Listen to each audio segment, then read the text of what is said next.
अस्सलामुअलैकुम वरहमतुल्लाहि वबरकातुहू। उम्मीद करता हूँ सारे खैरियत से होंगे। तो वैसे हमारा कोर्स काफ़ी आगे तक पहुँच गया, मतलब हमने काफ़ी आगे तक हमने सीख लिया है। तो अब हम थोड़ा सा रिटर्न शेप वीडियो शेप में भी चलेंगे और थोड़ा सा रिपीट करेंगे। तो बेसिक चीज़ें देखेंगे, जैसे हमने पीछे सारी बेसिक पढ़ ली, तो ऐसे बेसिक हम वीडियो शेप में भी, आपको वीडियो शेप में भी सब कुछ मिलेगा। अक्सर आप भूल जाते हैं या कोई आप नहीं याद रहती चीज़, तो आप वीडियो शेप में भी खोल के देख सकते हैं। वीडियो शेप के साथ साथ आपको टेक्स्ट में भी ये मिल जाएगा। तो आए कंप्यूटर्स के पार्ट्स देखते हैं, क्या क्या काम करते हैं और किस किस पर्पज़ के लिए यूज़ होता है। आए हमारी स्क्रीन की तरफ चलते हैं और मैं आपको बताता हूँ कंप्यूटर का कौन कौन सा पार्ट किस किस पर्पज़ के लिए काम करता है। तो जैसे हम आगे अपनी स्क्रीन पे, तो स्क्रीन पे आए तो सबसे पहले हम आते हैं, हमारे पास सबसे मेन चीज़ जो सबसे पहले होती है, हमारे पास माउस होता है। तो हमारे पास माउस ये रहा। ये माउस आपके 3-4 तरह का काम करता है। Right click, left click and circle, up down और मूव करता है। ठीक है, ये चीज़ें करता है। उसके बाद राइट क्लिक आपके ऑप्शन खोलता है, लेफ़्ट क्लिक आपका वो फोल्डर ओपन करता है अगर आप डबल प्रेस करें। अब हमारे पास कीबोर्ड आ जाता है। कीबोर्ड आपको पता है किस पर्पज़ के लिए यूज़ होता है। अगर आप एमएस वर्ड या किसी टाइपिंग करते हैं तो ये चीज़ आपको मस्टली ज़रूरत पड़ती है, जो हमारा कीबोर्ड है। उसके बाद हम आते हैं हमारे पास स्क्रीन। ठीक है, अगर हमारे पास कीबोर्ड भी है, माउस भी है, स्क्रीन नहीं है, तो हम कैसे करेंगे?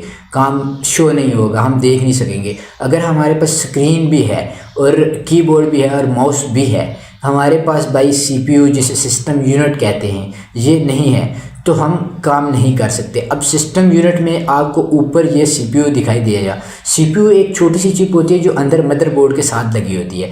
अब सीपीयू में आए तो ये जो आपको ये बटन पावर ऑन ऑफ का बता रहा है, तो ये बटन होता है आप जिससे कंप्यूटर ऑन और ऑफ करते हैं।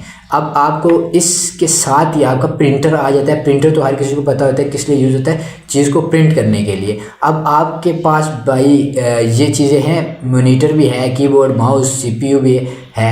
उसके बाद आपके पास ये प्रिंटर भी है। अगर आप कोई वीडियो देखना चाहते हैं या आप किसी से बात करना चाहते हैं, तो उसके लिए आपको सबसे मेन चीज़ ये पड़ेगी कि आपके पास स्पीकर तो होने चाहिए जिससे आप आवाज़ सुनेंगे। ये आवाज़ सुनने के लिए होते हैं स्पीकर। अब पिन ड्राइव जो होती है आपकी होती है पिन ड्राइव, यूएसबी जिसे बोलते हैं, यही हमारे पास पिन ड्राइव का काम करती है। उसके साथ साथ अगर ये दो चीज़ें देखें, जो हमारी ये दो सात चीज़ें लगी है, ये अभी तक छोड़ दें, क्योंकि ये आपने वाईफाई देखा होगा, वाईफाई रूटर होता है, ठीक है, और यूपीएस होता है। ये दो चीज़ें वो चीज़ होती हैं, इन दो को छोड़ दिए, ये सर्वर किस्म टाइप होते हैं, इन दो को छोड़ दिए, हमारे बेसिक में नहीं आती, ये ना हमारे इतनी लाइफ में काम आती है। जो बेसिक चीज़ें हैं वो हमारी ये सारी हैं, जो हमें पता होनी चाहिए कि हमारे सीपीयू के साथ क्या क्या चीज़ लग सकती है, क्या क्या चीज़ अटैच हो सकती है, वो सारी बेसिक ये चीज़ें हैं। तो अभी तक इतनी चीज़ें बोलते हैं, आपको साथ साथ आगे आगे मैं और चीज़ें बताऊंगा। ये अभी एक छोटी सी क्लास है कि मतलब आपको ये चीज़ें पार्ट्स पता होने चाहिए, तो इसलिए मैंने सिर्फ यहाँ तक समझाया। अब इस तरह की चीज़ें हम आगे आस्ता आस्ता और सीखेंगे। फोल्डर कैसे बनाते हैं, विंडो कैसे करते हैं, जितना भी हमने आज तक पढ़ा है वो सारा आपको वीडियो फॉर्म और टेक्स्ट फॉर्म में दोनों में मिलेगा। तो आज के लिए इतना ही। इंशाल्लाह नेक्स्ट क्लास में मिलते हैं, फिर आपको साथ साथ आगे लेके चलेंगे।